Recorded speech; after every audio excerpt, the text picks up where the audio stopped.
हरिः ओम्। त्र्यम्बकं यजामहे सुगन्धिं पुष्टिवर्धनम् उर्वारुकमिव बन्धनान् मृत्योर्मुक्षीयमामृतात्।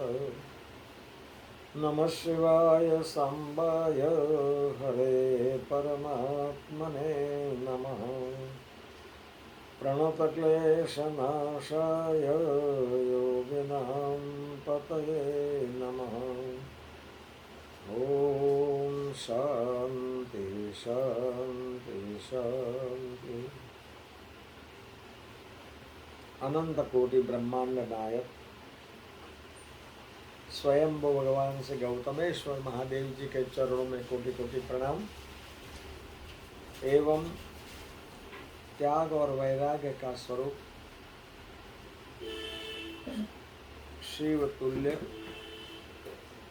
अर्चनीय वंदनीय प्रातस्मरणीय ब्रह्मलीन पूज्यपाद गुरुदेव के चरण में बार बार कोटि कोटि प्रणाम एवं अर्चनीय वंदनीय प्रातस्मरणीय समस्त आचार्य भगवान के चरणों में कोटि कोटि प्रणाम एवं क्षत्रिय ब्रह्मनिष्ठ परिवार का आचार्य अनंत विभूषित समस्त संत वृंद के चरणों में कोटि कोटि प्रणाम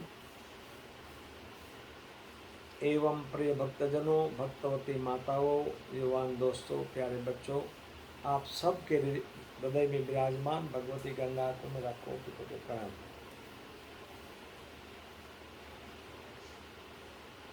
हमारा जन्म हुआ तो मृत्यु तक और मृत्यु के बाद भी हमारे पर ऋण रहता है। ईश्वर ने मनुष्य बनाया इसलिए ईश्वर का ऋण है। उसके बाद में माता ने जन्म दिया तो माता पिता का ऋण है। फिर गुरु ने ज्ञान दिया तो गुरु जी का ऋण है।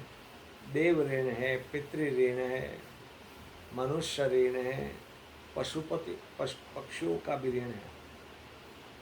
गाय दूध पिलाते गौ माता, इनका ऋण है।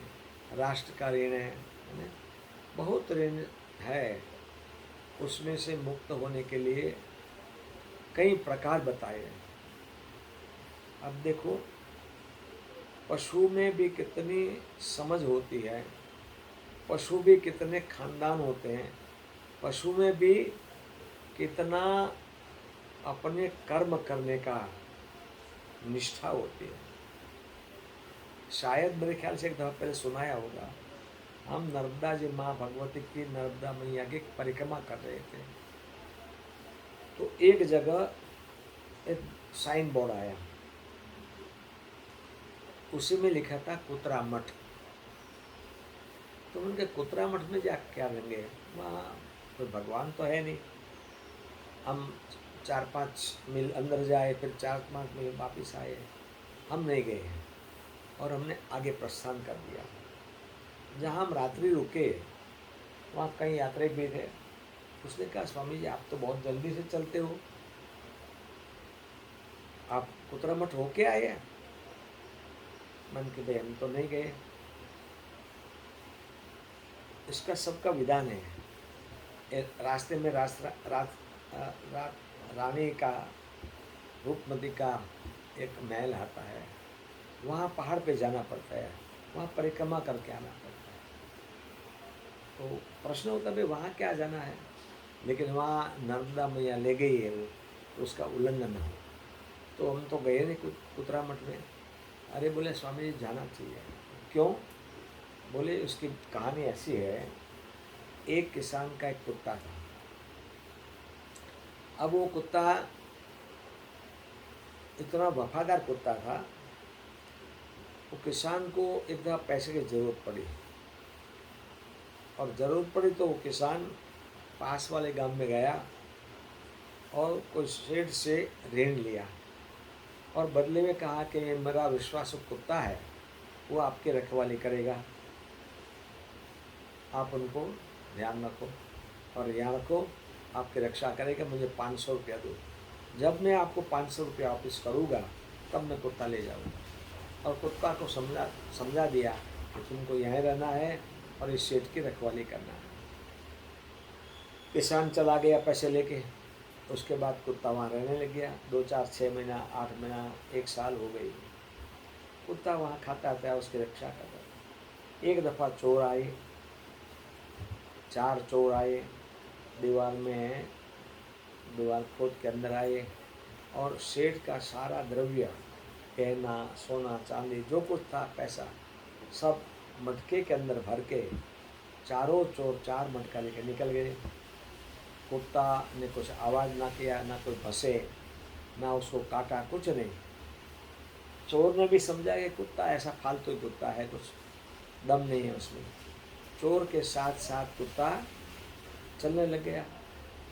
एक तालाब आया, चोरों ने वहाँ विश्राम किया और कहा कि देखो, सेठ की पहुँच बहुत है राज्य में, हम ये द्रव्य घर पे ले जाएंगे और राजा के सिपाही अपने को तलाश करेंगे और पकड़ेंगे, तो एक काम कर 2 4 महीना के बाद इसको ले जाएंगे। अब 4 में से 2 को तैरना आता था, तो कहा एक काम करो, इस तालाब के नीचे पानी के अंदर ये मटका चारों रख दो, और जब शांत हो जाएंगे सब मामला, तब यहाँ से निकाल के ले जाएंगे, किसी को पता भी नहीं चलेगा। ये बात कुत्ता देख रहा था। आराम से बैठ गया वहाँ, और 2 आदमी बारी बारी से तालाब में गए और मटका जो था गहना पैसा वाला, तो वहाँ तलिए पे रख के आ गए, तैर के बाहर निकल गए, चले गए। कुत्ता अपने घर पे बैठ गया। सुबह 5 बजे सेठ उठे, देखा अरे अपनी दीवार टूटी हुई है, चोरी हुई, चोरी हुई, चोरी हुई, एकदम चलान लगा। सब गांव वाले इकट्ठे हो गए, अरे राम राम राम, शेर का तो सर्वनाश हो गया, सब कुछ ले गया था। तो किसी कहने लग गया, देखो ना, और किसान आपको उल्लू बना के 500 रुपये ले गया, कहता था मैं कुत्ता मेरी रक्षा करेगा, आपकी रक्षा करेगा। अब कुत्ता भसा भी नहीं, काटा भी नहीं, कुछ नहीं, बैठा रहा। सब फिटकार लगाने लग गए। जब किसान को फिटकार लगाने लगे, तब कुत्ता ने जो मुखिया था उसकी धोती पकड़ी दांत में और उसको खींचने लगा। तो मुखिया ने कहा, भाई देखो, रुको रुको, ये कुत्ता को निशानी बता रहा है। तो कुत्ता आगे आगे धोती खींचता है और तालाब तक आया। गांव वाले साथ में, सेठ साथ में। हम बोले देखो, ये कुत्ता भी ऐसा ही है, अब क्या करेंगे तालाब में, तालाब में आके क्या करेंगे। तो कुत्ता सबके देखते देखते तालाब में छलांग लगाई और अंदर जाके एक सोने का हार खींच के बाहर लाया और मुखिया के हाथ में दिया। मुखिया ने कहा, देखो भाई, माल यहाँ इसके अंदर है। गांव बड़ा था, किसको तैरना आता है, जिसको तैरना आता है अंदर जाओ, गोता लगाओ, और गोताखोर को बोला कि गोता लगाओ और अंदर से माल निकालो। धीरे धीरे गोताखोर अंदर गए, उन चारों 4 मटके बाहर निकाले। सेठ का सारा द्रव्य, गहना, चांदी, पैसा, जो कुछ पाई पाई मिल गया। अरे वाह, कुत्ता ने कमाल कर दिया, है ना। घर पे वापस आए, सेठ ने चिट्ठी लिखी उस किसान को कि तुम्हारे कुत्ता ने हमारी लाखों रुपया की चोरी पकड़ के दे दी है, हमारा माल हमको मिल गया है, और हम आपको 500 रुपया में से मुक्त करते हैं और आपके कुत्ते को आपके पास भेज देते हैं। कुत्ते के गला में चिट्ठी बांधी और कुत्ता को विदा कर दिया। अब वो किसान तो नीतिवान था, पवित्र था, नेक आदमी था। कुत्ता चलते चलते चलते अपने गांव गया और उसको पता था कि इसी समय तो हमारे मालिक वहाँ खेत पे ही होंगे। कुत्ता सीधा खेत पे गया और किसान खेती कर रहा था, उसके सामने खेती का हथियार आता है, वो था। किसान ने देखा, अरे कुत्ता आ गया, अरे राम राम, मैंने 500 रुपया वापस किया नहीं है और ये कुत्ता कहाँ से आ गया। किसान को इतना गुस्सा आया, उससे एक कुल्हाड़ी मारी जोर से, दूर से, तो कुत्ते का सर कट गया और धक धक धक धक लहू निकलने लग गया। लेकिन वो पास में गया तो देखा एक चिट्ठी थी गले के अंदर। उस चिट्ठी के अंदर खोल कर देखा, उसने अंदर लिखा था कि तुम्हारे कुत्ता ने लाखों रुपये की चोरी पकड़ ली है, हमको हमारी मिल्कत वापस आ गई है, इसलिए मैं कुत्ता को मुक्त करता हूँ, मुझे 500 रुपये। वो किसान को इतना दुख हुआ, अरे राम राम, मैंने एकदम जल्दबाजी की। देखो, क्रोध में ऐसा हो जाता है ना, और वहाँ उस कुत्ते की समाधि दिया। देखो कुत्ते में भी कितनी वफादारी होती है। हम मनुष्य होते हुए भी वफादार नहीं हैं। कई लोग बेवफा निकलते हैं, अपने पति को बेवफा निकलते हैं, पत्नी बेवफा निकलती है, नौकर बेवफा निकलता है, सर्विस करते हैं वो अपने मालिक से गड़बड़ी करता है। ईश्वर से भी हम गड़बड़ी करते हैं। जिन भगवान ने हमको शरीर दिया है, जिन भगवान ने तन दिया है, मन दिया है, धन दिया है, उनके साथ भी वफादारी नहीं करते हैं। एक कुत्ता निम्न स्तर के प्राणी होते हुए भी उसने कितना कमाल काम कर दिया, इसलिए उसकी वहाँ समाधि है और उस पर एक मठ बना है, कुत्ता मठ। ये सत्य घटना है। और जो परिक्रमा करने जाते हैं नर्मदा जी की मैया की, वो कुत्ता मठ में दर्शन करके आते हैं। दर्शन करने का अर्थ ये है कि हमको वफादार बनना है।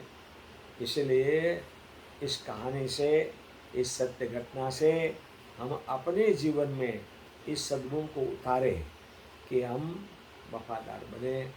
अब किसको वफादार बनना है, कहाँ वफादारी दिखानी है, वो आपको समझना चाहिए। और ये आपको सत्संग के माध्यम से मिलेगा। गुरु कृपा होगी तब मिलेगा, ईश्वर की कृपा हो तब मिलेगा। हम भगवान से प्रार्थना करते हैं, हे प्रभु हमको वफादार बनाना। एक कुत्ते में इतना सद्गुण है तो हम तो मनुष्य प्राणी हैं और उसमें भी श्रेष्ठ प्राणी है, हमारे में ये सद्गुण आना चाहिए। ऐसी भावना के साथ में हरिओम तत्सत, हरिओम तत्सत, हरिओम तत्सत।